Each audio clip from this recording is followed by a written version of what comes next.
Сябры Божьей радости. Аўтарская перадача Паўла Каралёва пра выбітных асоб.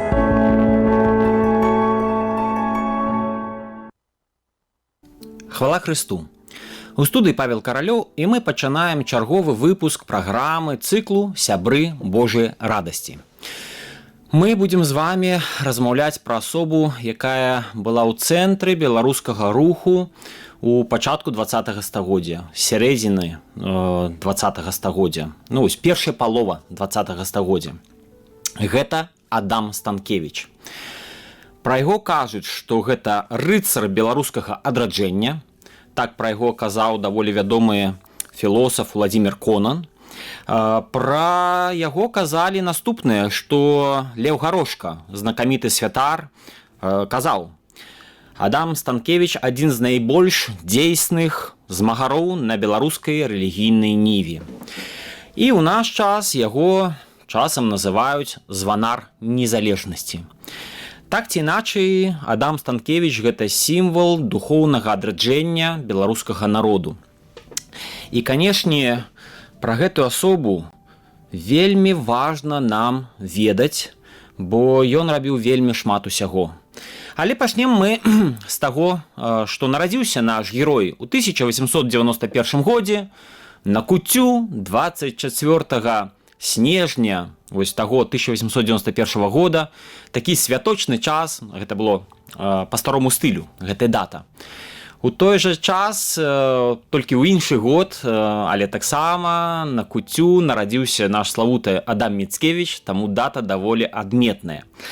І нарадзіўся ён у сям'і Вінцука Станкевіча і Антаніны з роду Дасюкевічаў. І, канешне, скажам, што продкі нашага дзеяча лічацца, што былі уніятамі, былі праваслаўнымі, і таму толькі бацькі Адама Станкевіча сталі каталікамі. І таму Адам Станкевіч меў заўсёды такі сентымент да усходняга абряду. І, канешне, род Адама Станкевіча ўсё ж сваякі былі і праваслаўнымі, і каталікамі, але ўжываліся дружна, хораша, падтрымлівалі адзін аднога. Ну і, канешне, прыгадаем такі вельмі мілы, забаўны факт. Прыгадваў яго дзеяч Антон Янка Шутовіч, прыгадваў наступнае цікавае здарэнне. Зачытаю, што муж роднай цёткі яго, ксяндза Адама Станкевіча, муж роднай цёткі яго, бацькавай сястры Александра Абрамович, хоць быў заўсёды фармальна праваслаўны, не абураўся также і каталіцтву, уважаючы і адно, і другое за нешта аднолькава добрае і святое. Урэшце прыйшла смерць. Каталікі прывезлі ксяндза, гэта яшчэ перад смерцю, на споведь. Дзядзька ахвотна яго прыняў і выспаведаўся. Пасля гэтага праваслаўныя сваякі прывезлі праваслаўнага свяшчэнніка, і гэты хворы прыняў і так жа спавядаўся. У выніку ўсяго гэтага паўстаў даволі гумарыстычны спор між ксяндзом і бацюшкам, хто з іх мае хаваць дзядзьку нашага ксяндза Адама. Такая даволі мілая гісторыя. Паходзіць родам наш славуты дзеяч з вёскі Арляняты, гэта сёння Крыўскі сельсавет, Смаргоншчына. І, канешне, побач Баруны, Гальшаны, славутыя месцы. А з гэтай вёсачкі, з гэтых арлянятаў, як арлы, выпархнулі з гнязда даволі, такія вядомыя дзеячы, іх даволі шмат. Прыгадаем Янку Станкевіча, гэта такі мовазнаўца. І прыгадаем таксама Станіслава Станкевіча, Станіслав Лявонович. Гэта быў такі друкар, выдавец, паэт. І каб гэтых Станкевічаў, бо яны, можа, нейкі там сваякі, не сваякі, але так ці іначай, каб іх хоць нейкім чынам адрозніваць, бо там вся вёска Станкевічаў. Але у Вільні гэтыя дзеячы даволі сталі вядомымі. То прыдумалі кожнаму сваю мянушку. Янка Станкевіч быў спадар, яго называлі, бо ён адзін з тых, хто уводзіў беларускую мову гэтае слова спадар. Станіслаў Станкевіч, яго называлі друкар, ну, або кнігар, бо як бы выдавец. Ну, а Адам Станкевіч гэта святар. Такім чынам і спадар, і кнігар, і святар. Мы з вами прыгадаем, што арляняты гэтую родную вёску Адам Станкевіч вельмі любіў, вельмі шанаваў. І часам, калі ён набыў ужо вядомасць і пасля быў дэпутатам Сойму, пра гэта будзе асобная гаворка, яму раілі сябры, знаёмыя, такая ёсць цытата: «Паехалі б вы, айцец Адам, казалі яму часта ягоныя прыяцелі, дзе-небудзь за граніцу да адпачылі б як трэба. Вось хоць бы на французскую рыўеру». На што ён адказваў: «А так, мне трэба пад'ехаць на рыўеру, але не на французскую, а на самую настоящую арляняцкую». Вось так казаў ксёндз Адам Станкевіч. Канешне, у гэтай вёсцы збераглася хата, родная хата ксяндза Адама. Славутае вельмі месца. Гэтую хату маляваў даволі вядомы мастак Язэп Драздовіч. Але на сённяшні дзень гэтая хата не ў лепшым стане. Мы толькі спадзяемся, што нейкім чынам можна будзе гэтую хату калісьці дагледзець, дай Божа, прывесці ў парядак, можа зрабіць пэўную экспазіцыю там музейную. Так ці іначай, месца святое, месца вельмі важнае. І, канешне, мы з вами будзем размаўляць пра тое, дзе ж навучаўся будучы ксёндз, што гэта за месца. І тут такое цікавае здарэнне, бо усе бацькі сутыкаюцца з пытаннем, куды аддаваць дзіцёнка. І часам бывае, што каб аддаць у добрае месца, трэба ехаць не ля дома, не блізенька да дома, а трэба везці, ну, так даволі далёка бывае. Бацькі Адама Станкевіча спадзяваліся, што можна хораша, ну, навучацца, бо блізка, дарога нармальная, у барунах, вось, вельмі блізенькіх, дзе славуты кляштар як бы быў, дзе храм, дзе даволі вядомы абраз барунскай Божай маці, так ці іначай баруны. І вось адправілі яго туды. Гэта быў не вельмі удалы варыянт, бо фактычна гэта была такая царкоўная школа. Гэта месца ўжо было на той час у праваслаўных, все даволі было строга. Ёсць успаміны, што Адась атрымаў аплявуху ад настаўніка за тое, што перахрысціўся па-лацінску, па-каталіцку, усёй рукой, так скажем, а не так, як праваслаўнымі 3 пальцамі. І вось за гэта атрымаў аплявуху, сам не зразумеў, што ён зрабіў неправільна, бо так яго вучылі бацькі, так яго вучыла мама. Ну і, канешне, ёсць такія яшчэ ўспаміны, што настаўнік у тых барунах дзёр і круціў яго балюча за вуха Адама, што той не рабіў зямных паклонаў. Так ці іначай даволі жорстка. І, канешне, ксёндз з гальшану наведваў баруны і наведаў хату, дзе жыў тады, ну, якую здымалі, можна лічыць, для Адама Станкевіча, для вучня. Паглядзеў, што хлопец каталік, і зразумеў, што яго трэба аддаваць у іншую школку, бо там, дзе ён вучыўся, было даволі непрыемных шмат сітуацыяў. І таму бацькі часта сутыкаюцца з такім, што хлопца ці дзяўчыну трэба пераводзіць у іншае месца, бо ўсё ж штосьці не склалася ў той школе. Шукаюць лепшага. І у тых барунах, як прыгадвалі знаёмыя Адама Станкевіча, ён не спаткаў, ён там ані навукі, ані апекі, ані сэрца. Але прыйдзе час, і пасля Адам Станкевіч будзе служыць і ў барунах, будзе праводзіць імшу, будзе рабіць казань па-беларуску, і ўсе баруны будуць дзівіцца, будуць вельмі ціха слухаць гэтую пропаведь, вельмі будуць узрушаны гэтымі словамі таго, хто калісьці вучыўся там.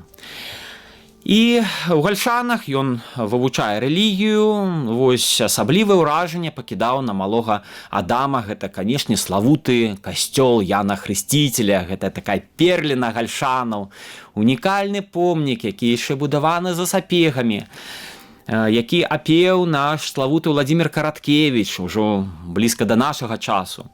І, канешне, ён, Адам Станкевич, прыслугоўваў як малы хлопец, прыслугоўваў на імшы, але ахвотнікаў было вельмі шмат. А Адаму гэта месца, гэты касцёл, ён захопліваў сваёй таямнічасцю, прыгажосцю, сакральнасцю. І, канешне, ён вельмі стараўся прыслугоўваць на імшы, але гэта было зрабіць складана, бо ахвотнікаў шмат. З раніцы самай займаюць хлопцы чаргу фактычна ў касцёл, але нават не ўсіх дапускаюць, бо не шмат хлопцаў патрэбна для гэтага служэння. І яму ён умудряўся нейкім чынам вельмі рана ўсё патрапіць у храм, трымаючы комжу пры сабе, вось гэта такое як бы аблачэнне, і не адпускаў ужо на працягу ўсяго дня. І быў не паснедаўшы, быў галодны і умудряўся ад цямна да цямна служыць у храме. Для яго гэта было вельмі важна. І, канешне, вось гэта вельмі важная рыса нашага дзеяча, бо пра яго казалі, што гэтая упорыстасць, паслядоўнасць і вытрываласць у намерах адна з галоўных рысаў Адама Станкевіча. Месца, якое заўсёды у памяці было нашага героя, гэта Богданова. Гэта вось непадалёку Вішнева, славутая Богданова, на Воложеншчыне, мясціны роднай Фердынанда Рушчыца, мастака. Бо менавіта ў Богданове Адам Станкевич, у яго была першая споведь, і заўсёды, калі ён мусіў ехаць і хацеў ехаць у родны Арлянят, ён стараўся праехаць па магчымасці праз Богданова, паглядзець стары касцёл драўляны. Мы ведаем, што зараз гэтага храма няма, ёсць іншыя, збудаваныя на тым жа месцы. Але Богданова гэта такая вельмі мілае месца для нашага святара. А затым ён вучыўся ў Ашмянах. Славутыя ашмяны, і паступова адчувае сябе не палякам, не рускім, а беларусам. І добра вучыўся амаль па ўсіх прадметах, але так не заўсёды бывае. Гэта нармальна. Не вельмі давалася яму матэматыка. Ёсць успаміны даволі забаўныя, што ў гэтым класе знайшлася група вучняў, загаворшчыкаў, якія вырашылі што зрабіць? Скрасці дзённік, як тады яны казалі, дняўнік матэматыкі, і яго спаліць, бо ў гэтым дзённіку, мы разумеем, што гэта як журнал, было шмат дваякоў, было шмат двоек. І такая ёсць цытата. Пастанавілі, зрабілі. Уночы улезлі праз акно ў вучительскую, забралі патрэбны дняўнік, пайшлі на могілкі, і там яго урачыста спалілі. У гэтым прадпрыемстве ксёндз Адам, будучы ксёндз Адам, як сам аб гэтым расказвае, браў самае дзейнае ўчасце. Такі быў свавольнік наш герой, таварыскі хлопец. Прыгадвалі, што калі ён камусьці падказваў, хто здаваў каля дошкі нейкія такія, адказваў на пытанне, Адам падтрымліваў яго і падказваў з-за акна. І калі настаўніца падышла і кажа: «Як жа ты так кепска робіш? Што ж ты вось гэта?» Ён кажа: «Не замінайце, дайце мне падказаць». Такі жартаўнік быў. І прыгадваючы такое навучанне, прыгадаем, што яшчэ ў Гальшанах была забаўная гісторыя, бо яны вучыліся ў школцы, якая была аднапавярховая, але вокны былі даволі высока. І спакуса, як мы ўжо зразумелі, Адам Станкевич любіў лазіць праз вокны, там спаліць гэты журнал з сябрамі, з моладзю, свавольнікі такія. А тут было жаданне нейкім чынам пералезці праз гэтай вокны, вылезці са школкі праз вакно. І такая спакуса была. І так атрымалася, што калі ён пералазіў, скокнуў і акурат патрапіў на галаву святара Владзіміра Юзвіка. І той святар разгневаўся, пайшоў у настаўніцкую, выклікалі Адама, як это так, мы цябе адлічым зараз. А Адам вельмі расстроіўся, бо як узгадаў, што трэба вяртацца ў ранейшую школу, але там так кепска. Карацей кажучы, ксёндз, гэта верагодна за ўсё быў праваслаўны святар. Ну так ці іначай святар пабачыў, што хлопец вельмі моцна перажывае. І гэты святар зарагатаў, перавёў усё ў жарт. І яны сталіся, вось наш герой і вось гэты святар Владзімір Юзвік сталіся прыяцелямі, на ўсё жыццё пасябравалі і пасля міла ўзгадвалі гэтае здарэнне. Вось як бывае. Прыйшоў час выбару, куды ж пойдзе далейшы шлях пасля ашмянскай вучэльні, куды ж. І ягоныя прыяцелі некаторыя пайшлі ў юнкерскую такую вучэльню, думалі стаць жаўнерамі, афіцэрамі царскай арміі расійскай. Ён думаў пра гэта, але зразумеў, што гэта ўсё ж не той шлях. І нават спрабаваў паступіць на пошту, быць паштальёнам. Але паспрабаваўшы, зразумеў, што так ён ніякай навукай займацца не будзе, а яму гэта было важна. І змарнее паштальённым такім чыноўнікам. Так ці іначай, вось вырашыў ён паступаць на святара, вучыцца на ксяндза. І пра яго казалі, што ён заўсёды вечна рваўся да нечага вышэйшага, святлейшага і шырэйшага. Ну, гэта вельмі важна. Ён здаў экзамен і паступіў у віленскую духоўную семінарыю. І важна сказаць, што такую пачэсную ролю адыграў такі святар, сябар, прыяцель нашага героя, гэта быў Адам Лісоўскі. Гэты чалавек з'яўляецца адным з заснавальнікаў такога беларускага хрысціянскага руху, быў такі добры прыяцель і дапамагал Адаму заўсёды. І это важна разумець, бо нашы геніі, нашы славутыя дзеячы, яны вельмі часта мелі такіх добрых паплечнікаў, якія дапамагалі. І без гэтых сяброў, без гэтых паплечнікаў не было б там ні Янкі Купалы, ні Якуба Коласа, як такіх вядомых дзеячоў, і Адама Станкевіча таксама. Пасля добрае ўражанне і важныя такія ўражанні пакінулі на нашага дзеяча і Іван Луцкевіч, і Браніслаў Епімах Шыпіла, канешне, і многія іншыя. Такім чынам ён абірае святарскае служэнне. І у семінары ён з дазволу рэктара стварае беларускі гурток і беларускую бібліятэку. І, канешне, наладжвае беларускія вечарыны. І ўрэшце рэшт пасля паступае ўжо ў Пецярбургскую каталіцкую духоўную акадэмію і вучыцца ў Пецярбурзе. А Пецярбург таго часу гэта, канешне, адзін з цэнтраў беларускага адраджэння, там шмат дзеячоў, там ужо быў такі беларускі гурток, і пасля Адам Станкевіч узначальвае гэты гурток і пры акадэміі духоўнай, і асветная праца вялася пад дэвізам. Быў такі дэвіз: з Богам да народа.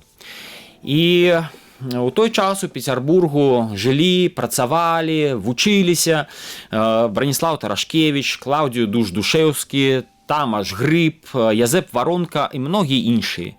І менавіта з таго часу ёсць такое у маім архіве вельмі важны фотаздымак, вельмі адметны. Гэта Адам Станкевіч.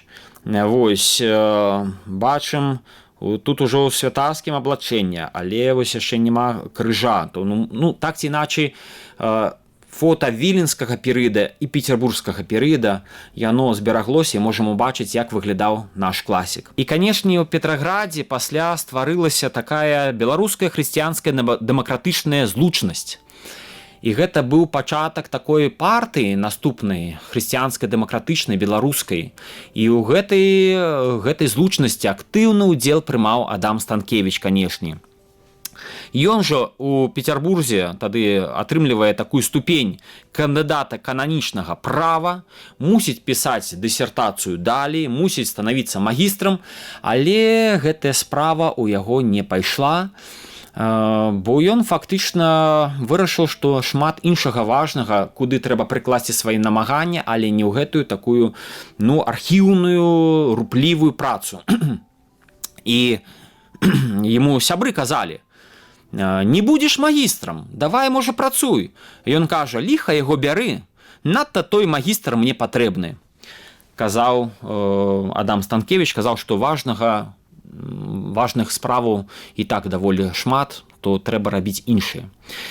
Важная такая была падзея ў жыцці нашага героя, як сустрэча з Якубам Коласам. Яны сустрэліся. Адам Станкевіч ужо быў такім, вызначыў сябе беларусам, але гэта быў пачатак ягонай дзейнасці. І сустрэча з Коласам была важная для нашага героя, бо наш герой сумняваўся. Вось ты, Кастусь Міцкевіч, ён жа Колас, так хораша пішаш, такія вершы і па-беларуску, і адстойваеш беларускую справу, але ці ў жыцці ты застаешся беларусам, ці шануеш ты гэтую мову па-за кнігамі, па-за сваімі вершамі. І ён упэўніўся, што шануе, што Колас гэта сапраўды чалавек, які трымаецца роднай зямлі, і гэта было падтрымкай Адаму Станкевічу. Ды і наш ужо класік Колас сказаў, што трымайся, ксёндз, рабі беларускую справу, працуй шчыра, з Богам. І вось так у іх было вельмі такая важная сустрэча Коласа і Адама Станкевіча. Дык вось, што ж важнага зрабіў наш герой? Гэта вельмі шмат. І давайте просто загінаць пальцы. Я выбраў 10 такіх пунктаў, дзе праявіў сябе наш ксёндз. Першае, гэта ягоныя беларускія казані. Падчас службаў ён прамаўляў па-беларускую і адпраўляў набажэнствы для беларусаў-каталікоў. Это першае. Другое, гэта выпуск газетаў і беларускіх перыёдыкаў. Крыніца, хрысціянская думка. Штотыднёвік Крыніца праіснаваў вельмі шмат, лічыце 23 гады з 1917 па 40 год. Рэдка якое беларускае выданне ў той час столькі магло праіснаваць. У гэтых газетах, вось такіх тыднёвіках, часопісах непасрэдны ўдзел браў Адам Станкевіч і часта быў рэдактарам. Трэці палец загінаем. Гэта ён заснаваў у Вільні беларускую друкарню, адзін з заснавальнікаў беларускай друкарні імя Францыска Скарына. І ў нас ёсць вот такая важная кніжка, ўспамін з Кальварыі для беларусаў-каталікоў, якія хадзілі на Кальварыю віленскую, маліліся па-беларуску, і выданне менавіта Францыска Скарыны. Я ўдзячны за гэтае выданне, якое вось мне змог надаць у збор вось Зміцер Санько. І, канешне, мы прыгадваем таксама, это быў трэці момант. Чацвёртае, выкладаў рэлігію у Віленскай беларускай гімназіі. Пятае, у Вільні арганізаваў беларускі прытулак і апекаваўся гэтым прытулкам для дзяцей-сіротаў. І прыгадваюць, што калі нават у вучняў Віленскай беларускай гімназіі не было, можа, грошаў, каб аплаціць, хоць там, можа, не шмат трэба было, але ўсё ж трэба было. І не было грошаў, то бывала дырэктары гэтай гімназіі казалі: "Нема грошаў, цябе трэба адлічваць. Ідзі да ксяндза Адама, ён дамоўся, ён за цябе заплоціць". І вучні прыходзілі расстроеныя. І, канешне, ксёндз Адам казаў: "Вяртайся у клас, вучыся, я разбяруся, я гэтую справу залагоджу". Гэта таксама важны момант. Шостае. Ён падчас выбараў у польскі сойм у 1922 годзе прайшоў і стаў дэпутатам. І выбраны беларускім паслом. І быў ім да 1927 года. І фактычна Адам Станкевіч адстойваў беларускую справу, адстойваў правы беларусаў. Ну, гэта такая важная, такая палітычная дзейнасць. Сёмы момант, сёмы палец загінаем. Ён аўтар не толькі як выдавецтва зрабіў, але ён выпускаў і кнігі. І гэтых кнігаў было даволі шмат. Кнігі, нарысы, ён адно з першых кніг, не самую першую, але вось мы можам убачыць у маіх руках кніга пра Францішка Багушевіча. Менавіта ягоныя прадмовы да уласных кніг Багушевіч адкрывалі вочы людзям на тое, што ёсць наша Беларусь. І, канешне, з такой удзячнасцю Адам Станкевіч пасля выпускае кнігу пра гэтага славутага нашага пісьменніка. Таму аўтар выданняў, аўтар кніг. Наступны пункт, 8. Аўтар многіх артыкулаў на розных мовах. І паводле Язэпа Найдзюка лік такіх артыкулаў каля 2000. Это велізарная лічба. 9 момант, што ён, Адам Станкевіч, арганізатар беларускіх гурткоў, беларускай такой грамадскай дзейнасці, вельмі важнай, асветніцкай дзейнасці. І 10 нарэшце пункт, я взял толькі 10 пунктаў, іх больш. 10, што па ўспамінах Адам Станкевіч прыгожа спяваў беларускія народныя песні, а яшчэ ў дзяцінстве спяваў у царкоўным хоры стройным такім дыскантам. Таму мы прыгадваем гэтыя такія гісторыі. Таксама варта асобна засяродзіцца на тым, што наш дзеяч, важная ягоная справа, што ён прамаўляў казані па-беларуску. На той час гэта было складана зрабіць, часам гэта забаранялася, пераследавалася, было і такое. Але Адам Станкевіч прыгадваў, што 21 ліпеня 1917 года у Дзісінскім касцёле адбылася ягоная першая такая казань па-беларуску. І ў гэты момант ён не мог падабраць словы. Ён прыгадваў наступная, ёсць цытата: «Радасць мая была неапісаная.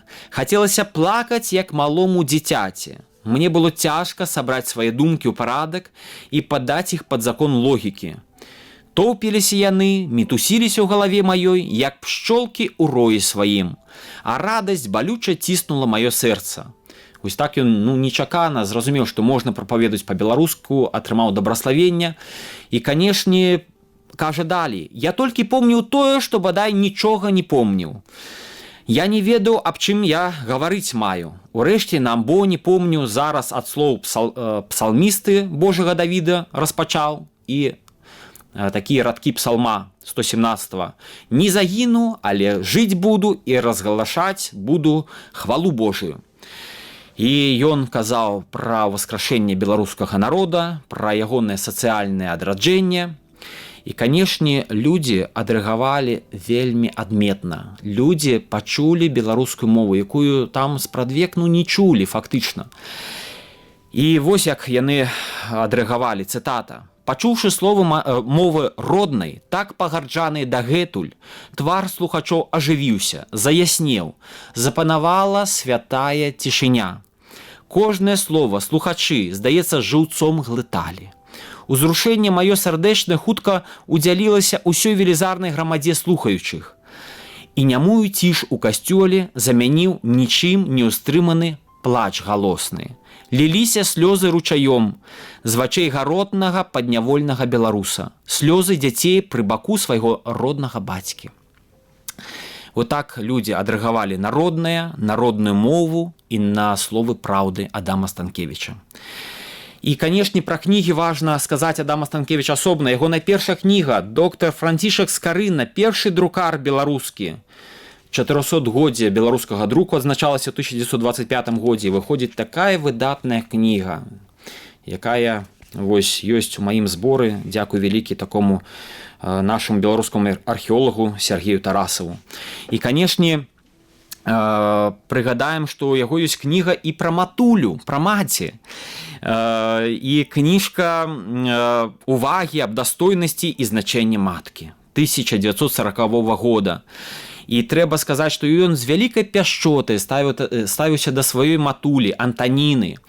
І скажам, што маці вельмі перажывала, як любыя бацькі, за свайго сына. І над ейным ложкам вісеў такая ў рамачцы выразаная друкаваны выява з кнігі партрэта Адама Станкевіча. Аўтар Пётр Сергеевич, ён друкаваўся ў кнігах гэты партрэт. І вось яна выразала і ў рамачку павесіла, каб глядзець на выяву свайго сына. Гэта вельмі кранальны момант. І ввогуле вельмі важна шанаванне маці, бо мы ведаем, што калі людзі лаюцца, яны праклінаюць матуляў, карацей, вельмі непрыстойна. І наш ксёндз сказаў, што вельмі трэба шанаваць сваіх бацькоў, асабліва, канешне, і маці таксама. Ну і, канешне, ёсць яшчэ кніг шмат. Ёсць кніга «Родная мова ў святынях». 29 года, ёсць кніга «Беларускі хрысціянскі рух». Ну, карацей, вельмі шмат усяго. Адам Станкевіч быў вельмі актыўным чалавекам, а актыўныя людзі, яны зведвалі шмат праблемаў, яму не жылося спакойна, і ў сваім дзённіку ён у свой час занатаваў наступныя словы. «Прыйшла думка, маё жыццё – гэта цырк. Роўна, спакойна не ідзецца, а ўсё трэба нарабіць, як той у цырку, што на вяроўцы ідзе, па сцэне на ровары едзе і гэтак далей, а ўсё вінаваты гэтыя ідэі. Вот быў руплівы наш святар, і руплівы ён заступаўся не толькі за беларускую мову ў касцёле, і ён заступаўся яшчэ за праваслаўных, за габрэяў, якія таксама бывала зведвалі ціск. І калі упікалі айца Адама, маўляў, ты каталіцкі святар, заступаешся за праваслаўных, то отец Адам адказваў: на тое я і ксёндз, каб гаварыць праўду. Увогуле, людзі адзначалі рэдкае для каталіцкага ксяндза таго часу асабліва адчуццё ці зразуменне беларускай праваслаўнай душы і агулам усходняй культуры. І Адам Станкевіч часта паўтараў, што ён лепш і жыве адчувае славянскія малітвы, з якімі практычна не мае нічога супольнага, чым лацінскія, з якімі ён штодня спатыкаецца. Канешне, наш герой пісаў пад псеўданімамі. Гэта быў псеўданім Сакалінскі, Ігнат Папараць, Васіль Будзіловіч.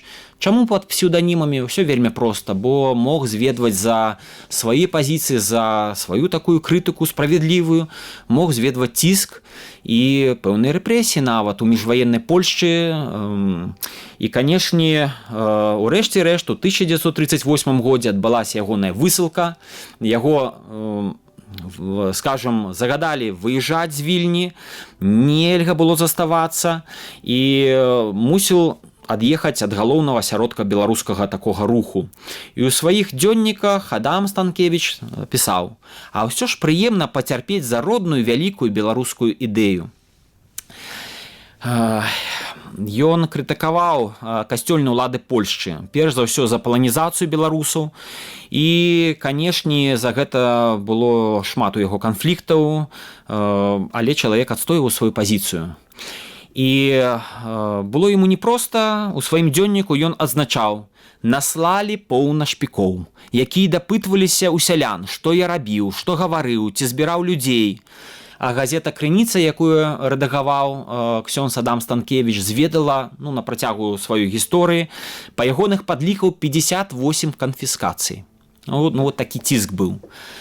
Прыйшла вайна, прыйшоў непросты час. Адам Станкевіч займаецца адукацыйнай справай, выдае вось такую кніжачку «Вучыся і маліся», малітоўнік для Віленскай беларускай гімназіі. Я моцна дзякую Александру Горнаму, які вось перадаў у музейны збор вось гэтую кніжачку. Вельмі рупліва працуе Адам Станкевіч, наколькі можа. І прыходзіць пасляваенны час, каляндарныя лісткі, такія ў дзённіку ён піша. У гэтых каляндарных лістках ён піша, што адбыўся ўжо пры савецкай уладзе ягоны арышт, 2,5 месяцы на Лукішках, такія згадкі прайшоў Лукішкі, напісана споведь вязняў, значыцца, спавядаў там вязняў. І, канешне, ён быў шакаваны тым, наколькі шмат людзей было арыштавана, шмат вучняў, шмат святароў. І ён у дзённіку, дарэчы, дзённік унікальная рэч, ён збярогся, захаваўся, і шмат у чым дзякуючы такому нашаму краязнаўцу, рупліваму чалавеку Міхацю Казлоўскаму. І там у гэтым дзённіку ён піша: за што такая жорсткасць? За тое, што Беларусь дарагая. І задаецца пытаннем, мусіць за тое. У 1944 годзе, як я казаў, што ён быў арыштаваны, і вядома, што ксёндз Адам быў завербаваны савецкімі спецслужбамі і атрымаў такую мянушку, імя спецыяльнае, даволі сімвалічнае — беларус, бо для яго это было вельмі важна ўвогуле жыць Беларусю. І, канешне, ён яшчэ на працягу 5 гадоў застаецца на волі, яго часта выклікаюць, дапытваюць, ён размаўляе. І цікава, што ў дзённіку, у гэтых календарных лістках ён піша, што сустракаецца з асобай М100. І ёсць дапушчэнне, версія, што ён пад гэтымі такім скарачэннем разумеў Мефістофеля. То бок разумеў такім чынам, з кім ён размаўляе, хто яго завербаваў і што трэба быць вельмі асцярожным, вельмі пільным. Яго запытваюцца, як ён бачыць жыццё каталікоў у Беларусі. Ён піша праект беларускай каталіцкай епархіі ў БССР, каб была асобная каталіцкая дыяцэзія, бо такім чынам не будзе ўплыву такога польскага, не будзе апалячвання, будзе так ці іначай служэнне беларусу для беларусаў. Але для яго было важна, каб гэта было кананічна падпарадкавана Ватыкану, каб все было кананічна справядліва і як належыць. І атрымалася такая справа, што ў рэшце рэшт яму прапаноўвалі ажно ўзначаліць беларускі касцёл, але пры гэтым без ніякай сувязі з Ватыкану. Каб Ватыкан можна было крытыкаваць, каб гэта была асобная структура. І казалі, што будзеш і багата жыць, і месца будзе для служэння хорошае, все будзе. Але ксёндз Адам разумеў, што так нельга рабіць, і цалкам адмовіўся ад такога развіцця падзею. І ўрэшце рэшт у яго адбываецца, яго зноў затрымліваюць, і ёсць такія звесткі, казалі, што завербаваны Адам Станкевіч ніякай інфармацыі карыснай увогуле ні пра кога не даваў, абыходзіў усе гэтыя пытанні, і мала таго, пасля той вярбоўкі самараскрыўся. Сябрам, знаёмым расказаў, што такое адбылося. І ніякай тады сутнасці ў тым, што вось гэта была супраца, проста не было, бо Адам Станкевіч фактычна нічога належнага, што ад яго патрабавалася, не рабіў. Але такім чынам ён умудрыўся яшчэ 5 год заставацца на волі. Але ён быў арыштаваны, ужо не выпушчаны, фактычна яго даюць 25 год лагероў па надуманых прычынах, што нібыта шпіянаж на карысць Японіі, штосьці іншае. Так ці іначай 25 год лагероў. Але ён не вытрымлівае гэты час у лагерах, бо фактычна на далёкай Сібіры наш дзеяч зведвае выпрабаванні велізарныя. Прыгадвал такі заключённы Віктор Сікора, прыгадвал, што было вельмі там складана, у тых лагерах не хапала вады. Рабілі свідравіны, але да 84-метровай глыбіні яе не знайшлі і не маглі дакапацца, бо далі была скала. І прыходзілася хадзіць ажно за 7 кіламетраў, каб набраць з ракі гэтую ваду. І вось гэты вязень казал, што да яго прыйшлі літоўцы і кажуць: «Ксёндз у нас памірае, як бы вады знайсці». І ён запытваецца, ён змог растапіць, прынесці вады, і запытваецца пасля, адкуль ён? Вось з Вільні адказваюць: «Я прынёс снегу, растапіў яго, і яны панеслі ваду». Пасля літоўцы зноў прыходзяць. Я кажу: «А вы не скажаце прозвішча ксяндза? Не Станкевіч?» «Станкевічус Адомас», адказваюць яны. І калі прыйшоў вось гэты вязень Сікора туды, ксёндз ужо памёр. Не вытрымаў такіх жудасных умоваў. І асобны момант – гэта жудаснае пахаванне ксяндза Адама. Уявіце сабе, вось гэты вязень кажа, што нічога больш жудасна ў гэтых лагерах ён не бачыў. За самы мой жудасны ўспамін з Тайшэта – гэта пахаванне ксяндза Адама. Распытаў я, у якім бараку ён ляжыць, і пабег туды, а Станкевіч быў ужо мёртвы. Яго было цяжка пазнаць. У Тайшэце было так устаноўлена, што калі яго хавалі, абавязкова нябожчыкаў спачатку прывозілі ў морг, каб зрабіць ускрыццё. Баяліся, каб хтосьці жывы не ўцёк пад выглядам мёртвага. Працаваў там адмысловы мяснік, які ўпрост рваў труп на кавалкі. Вырашыў я, што пахаваю ксяндза Адама, правяду яго ў апошнюю дарогу, узяў сані, палазы якіх былі з дрэва зроблены, вёз іх на сабе, бо коней не было. Дагэтуль я не магу быць на пахаваннях, бо не магу забыцца тое, што адбылося ў Тайшэце. Прывозім сані да варотаў, яны адчыняюцца. З дзяжуркі выходзіць мяснік з кішнёй, што рабакі зімой лёд прабіваюць. І ёй ксяндзу ударыў у грудзі, а пасля другі выходзіць з кувалдай і б'е яго па галаве, праламіў яе. Паляцелі мазгі. Я ледзь не самлеў, ляжыць ксёндз Адам Станкевіч у труне, хоць гэта толькі названне, а не труна, увесь заліты крывёю. Нам важны гэтыя ўспаміны, бо фактычна, як Христос пакутваў, як быў забіты, як над ім здзекваліся, так здзекваліся і з нашага ксяндза, з Адама Станкевіча. І ён фактычна аддаваў жыццё таксама за нас, за беларусу. Як і Христос, так і Адам Станкевіч. І пасля гэтага была інфармацыйная блакада, кніжкі Адама Станкевіча не ўзгадваліся, пісалі часам унічтожыць. Выдрапывалі, ёсць кніжкі, дзе людзі са страху, напэўна, выдрапывалі пячаткі, каб не нагадвала, што это была кніжка у ксяндза Адама, але на адной старонцы гэтая пячатка всёшку праслізнула. А можа, людзі спецыяльна пакінулі такі напамін. І напрыканцы хочацца азначыць, што ў родных Арлянятах ёсць кінатаф, пустая магіла Адама Станкевіча, бо ён пахаваны далёка ў Іркуцкай вобласці, дзесьці сярод вязняў Азёрлагу. А тут ёсць кінатаф, вось, і магіла бацькі Адама Станкевіча. І завяршыць гэтую перадачу хочацца наступнымі радкамі Адама Станкевіча. Чалавек так збудаваны, што ён вечна галодны праўды, вечна гэтай праўды шукае і ніяк знайсці яе не можа, бо поўнай праўды на гэтым вядомым і агранічаным дачасным свеце няма. Тут ёсць толькі частка праўды, а праўда поўная ў жыцці духовым, у Богу. Будзем памятаць ксяндза Адама Станкевіча, шанаваць яго імя, чытаць ягоныя кнігі, дзякаваць Богу за гэтага чалавека. Дзякуй вялікі, з Богом.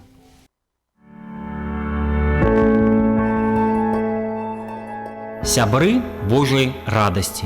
Аўтарская перадача Паўла Каралёва пра выбітных асоб.